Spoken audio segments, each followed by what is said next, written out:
The question is that there is a triangle whose area is 48 and we have been given the two sides, and the sides are 8 and 15, and we need to find the largest possible length of the largest possible third side. In fact, the integral value of the or the greatest integer value of the largest possible third side, right? Many times students get tempted to assume that 8 and 15 are the two sides, then the third side will be 17. Because 8, 15, 17 are the triplets and 17 is one of the options also. But please remember that 8, 15, 17 is obviously the sides of a right angle triangle, but the area is not equal to 48. In that case, the area would be half into 8 into 15, right? Which is 60, which is not equal to 48. So here, straight away I can say the option B is not the right answer, right? So let's proceed with the solution. So here the two sides are 8, 15 and x is the third side and the area is 48, right? So let me assume that the angle between the sides 8 and 15 is theta, or let me draw a rough diagram of these triangles so that we can understand. So suppose this is 8, this is 15, and let me assume that angle between 8 and 15 is theta. So we have the formula to find the area of triangle. So area would be half 8 into 15 into sine of the angle between them, right? So that is equal to 48. So if I solve it, we'll get the value of sine of theta to be 4 by 5, correct?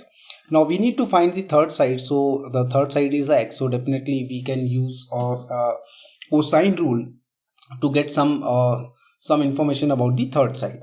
So since sine of theta is 4 by 5, so we can say that cos of theta is nothing but under root of 1 minus sine square theta, right?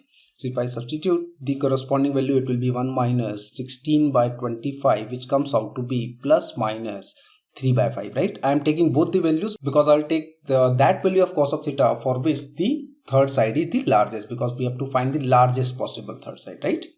So applying the cosine rule here, so we can say that the x square should be equal to 8 square plus 15 square minus 2 into 8 into 15 into cos of theta, right?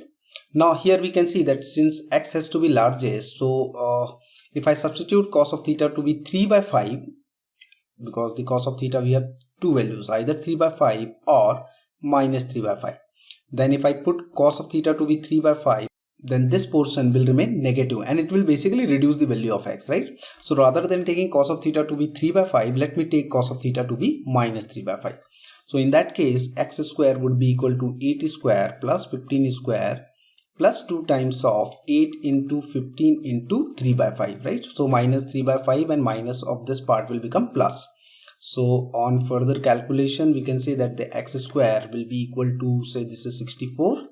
This will be 225 and this portion will be 16 into 9, so it will be 144. So on further addition, I think this would be 3 and again it will be carry 5, 7 and again 3 and 4, right?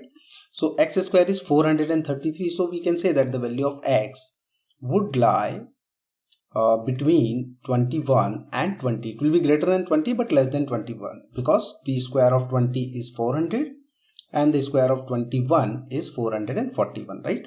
So x is 20 point something, right? But we have to find the greatest value of, or the greatest integral value of x.